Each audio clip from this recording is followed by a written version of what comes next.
Hi everyone, welcome to Chronicles of Spiritual. Today we are getting into the to know about Varanasi part 2. Now let us talk about the two more incidents has happened in Treta Yuga. So before Lord Rama was born, there was a king named called Sagara. He had one son from his first wife and thousands of sons from his second wife. One day, the Sagara started Ashwadhama Yagna to expand his kingdom to achieve the great victory. In this Ashwamedha Yagna, a white horse is brought.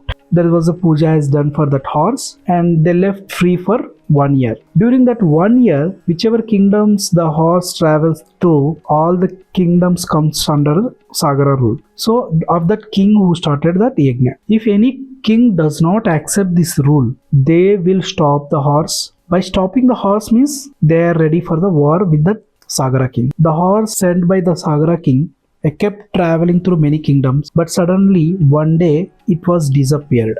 So when King Sagara came to know about this, he called his 60,000 sons and ordered them to find the horse wherever it is in the world, bring it back to me. So as father's order, they keep searching everywhere.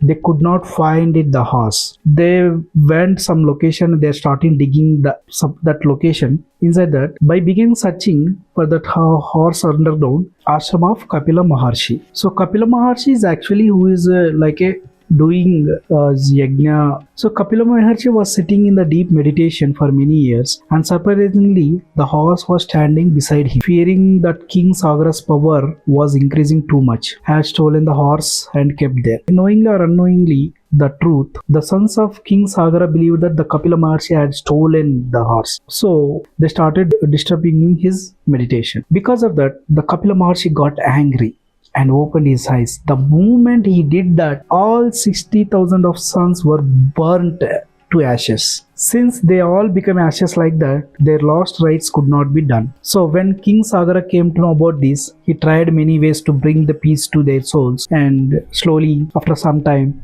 he also passed away. After that, through that one of his first son from the Ikshvaku dynasty continuation, after 3 generations, the another name called Bhagirath was born in the dynasty. When he growing up, he came to know that his ancestor souls were still stuck. There are restless spirits. So he took a promise that he would bring peace to their souls. Then he left the kingdom and decided to bring the Ganga water from the heavens. For that, he did a severe penance of Brahma. He pledged with his penance. Brahma appeared and told him that will be only happen with who has power to bring the Ganga water to. So Brahma asked Bhagiratha to pray Lord Shiva and do yajna for that. So by continuation, one day the Lord Shiva then the Brahma has reappeared. Then Bhagiratha has gathered his strength again, and in this time he stood on one leg and did penance for Lord Shiva. Understanding his determination, of the Lord Shiva finally appeared and agreed to wish bringing Ganga water down to earth. But the Ganga started falling from the sky to the earth. The way its force was so powerful that it began to cause dangerous floods on the earth. So at the time, the Lord Shiva held on Ganga in his matted hair and made her flow slowly on earth. From that day, for the first time, the Ganga water touched the Kashi on the earth. So finally merged into the sea in West Bengal. So according to the Puranas, it is at this Ganga Sagar place that Bhagiratha's ancestors were burnt into ashes. So the moment Ganga flowed there, their souls got moksha. After this incident, the belief started that if the ashes dead person are immersed in the Ganga, they will attain moksha. So as we are discussing that in Treta Yuga, the story, similarly there is one more incident was happened, which is about Harichandra Ghat. So how this Harichandra Ghat has formed. So in the same way, Ikshvaku dynasty, where Rama and Bhagiratha were born, another king named called Harichandra was also born. Harichandra was such a great king that his entire life he never told even single lie. So the gods and Sapta Rishus came to know about Harichandra and decided to test him. So one of the Sapta Rishi, to fulfill their wish, one day his name called Vishwamitra appeared in front of Harichandra's dream and said that, "Hey king, I heard that you are very great and you give whatever is asked without saying no. Will you give whatever I ask?" Harichandra replied even while he is sleeping in the dream, "Oh Maharshi,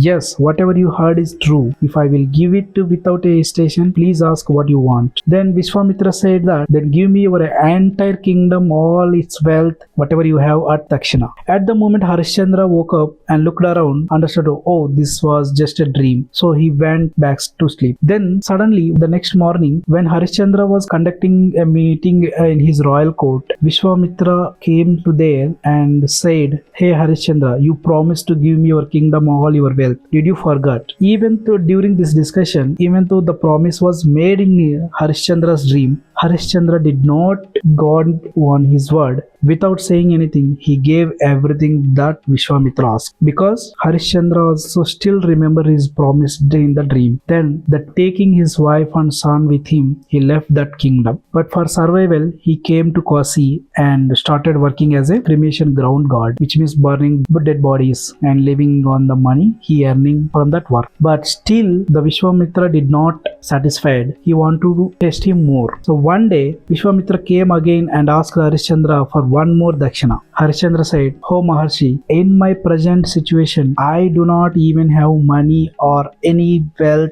to take care of my family. How can I give you? Please give me some time. I will earn something what you are expecting and give it to you. So Vishwamitra somehow agreed and he left from there. From that day, the Harichandra started working for long hours every day and saying money to give as dakshina. The unexpectedly from Harichandra's family, his own the younger son passed away due to snake bite. So his wife brought her to the same cremation ground where he was working. By seeing this, as Harichandra was heartbroken, even like others who were standing also there felt very bad. But still, as he is doing his job, he told his wife Taramati, even though you are my wife, according to my duty, you have to pay the cremation fee. So to hearing this, the Taramati felt very sad and she don't have any single penny to give or diamond, gold, whatever. So the only one she has in her body, which is Mangal Sutra. So she removed that Mangal Sutra from her neck and gave it to Harichandra, asking him to do his duty as a god. At the moment, suddenly the sky became dark with a loud thunder and lightning. Then the Lord Shiva himself appeared there. At the same time, Vishwamitra also came to that place. Then Vishwamitra said, hi Harichandra, you have passed the toughest test I gave you and you proved the truth and honesty still exists on this earth. Then Lord Shiva said to Harichandra, I have never seen a more righteous king than you ask for any boon. So Harichandra replied, I don't want to any things. I only want to chance to serve the people and remain truthful. By hearing this, Vishwamitra immediately brought his dead son back to the life. And the Lord Shiva gave moksha not only to him but also his wife and son. So after that, the Lord Shiva said that the cremation ground where Harichandra worked for so many years would be known as a Harichandra Ghat. He also said that whoever's lost rites are done in that cremation ground will attain moksha. Then he disappeared. So in this way, the Harichandra Ghat we see today at Varanasi was formed. Here, by watching this video, which means that you have clearly understood that how important things was happen in the history of Kashi. So please like and subscribe for many more videos like of Indian histories. Thank you. Bye bye.